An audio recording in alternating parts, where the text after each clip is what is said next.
Hola, buenas tardes o días o noches o quien sea que esté escuchando, porque de pronto sí veo que alguien está del otro lado, pero nunca dejan mensaje ni nada. Entonces, saludos por allá. Estoy releyendo una compilación de algunos artículos de diferentes autoras y autores que se llama Capitalismo y Pandemia, ¿no? Y ahorita, bueno, les voy a leer algo rapidísimo, ¿no? Después les doy un poquito más de generalidades. Un cafecito está chido. Mauricio Lazzarato hace pues sí, un ensayo tipo entrevista. No le hacen una entrevista más bien. Y yo voy a agarrar algunos fragmentos de esa entrevista nada más. Esto fue publicado en Lobo Suelto el 8 de abril del 2020. Se llama El capitalismo estúpido. Él habla un poco sobre el plan Marshall, sobre algunas cosas. Este, me gusta esta parte de la guerra contra los vivientes. El confinamiento que estamos experimentando se parece mucho a un ensayo general de las próximas futuras crisis ecológicas o atómicas, como prefieran. Encerradas y encerrados en el interior para defendernos de un enemigo invisible, bajo la capucha de plomo organizada por los responsables de una situación creada. El capitalismo contemporáneo generaliza la guerra contra los vivientes, pero lo hace desde el principio de su historia, porque son objeto de su explotación y para explotarlos debe someterlos. La vida de los humanos, como todo el mundo puede ver, debe someterse a la lógica contable que organiza la salud pública y que decide quién vive y quién muere. La vida de los no humanos está en las mismas condiciones porque la acumulación del capital es infinita y si lo viviente, con su finitud, constituye un límite a su expansión, el capital se enfrenta a él como todos los demás límites que encuentra, superándolos. Esta superación implica necesariamente la extinción de todas las especies, tanto las especies humanas como las no humanas.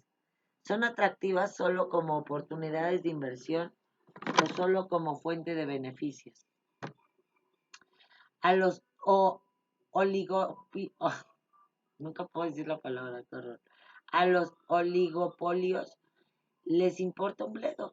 Tenemos que decirlo como ellos lo sienten. Todas las conferencias sobre el cambio climático, la ecología, Gaia, el clima, el planeta, el mundo solo existe a corto plazo. El tiempo para hacer que el capital invertido dé frutos. Y así, cualquier concepción del tiempo es completamente ajena a ellos. Lo que les preocupa es la relativa escasez de recursos naturales. Este tipo de onda de la explotación natural, bueno, de recursos naturales que aún estaban ampliamente disponibles hace 50 años.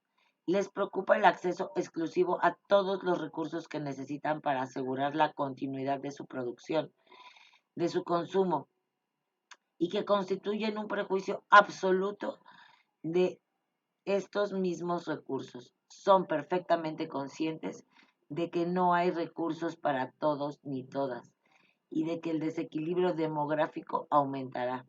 Entre paréntesis, ya hoy en día el 15% de la población mundial vive en el norte y el 85% en el sur.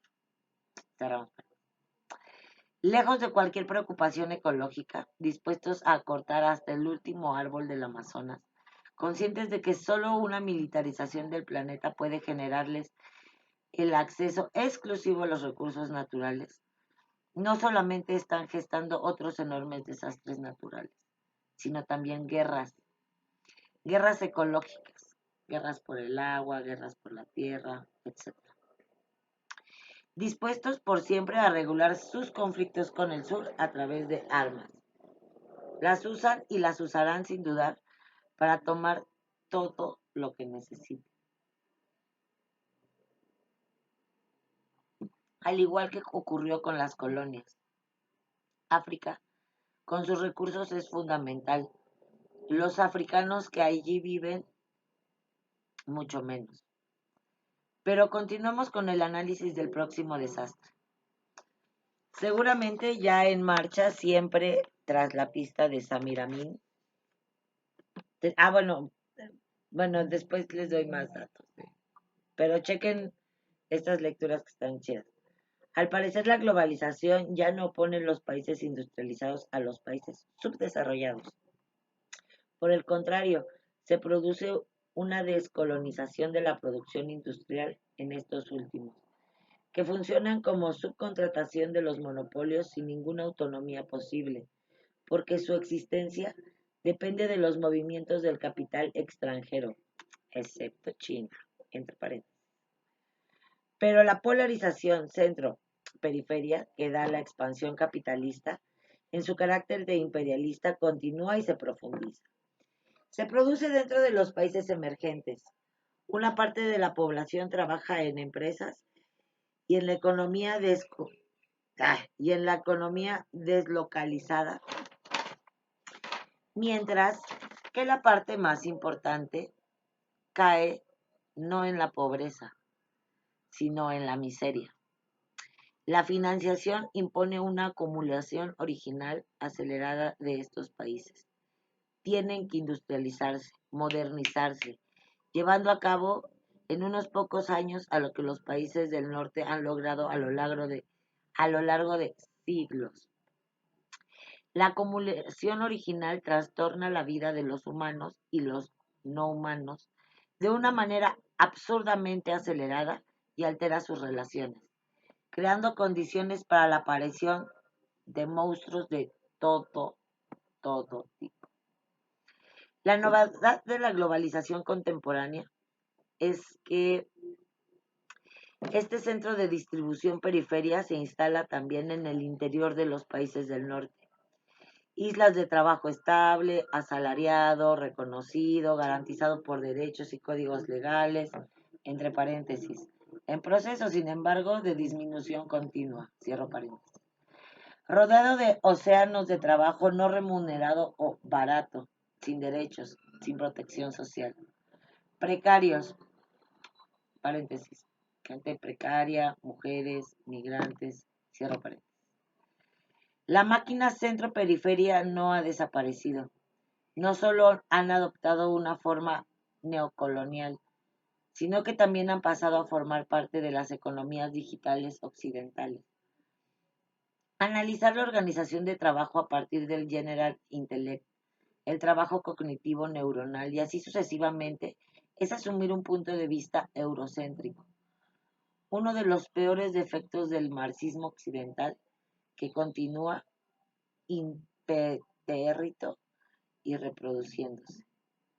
Los países de los suburbios no solo están controlados y comandados por las finanzas, sino también por el monopolio de las tecnologías y de la ciencia, estrictamente en manos de los oligomonopolios. La ley también ha puesto a disposición el arma de la propiedad intelectual. Cualquiera que sea el poder de la tecnología y la ciencia, estos son dispositivos que funcionan dentro de la máquina política. El capitalismo que estamos sufriendo es, para ponerlo en una fórmula, un capitalismo del siglo XIX, de alta tecnología, con un fondo de darwinismo social, sin las heroicas luchas de las clases de época. Más que un capitalismo digital, es un capitalismo del conocimiento, etc. No son la ciencia y la tecnología las que determinan la naturaleza de la máquina ni de sus beneficios. Solo facilitan la producción y reproducción de las diferencias de clases. Como ya es un largo y dura un rato, hasta aquí dejo este video. Espero que alguien lo vea. Yo lo voy a ver después en la máquina del tiempo.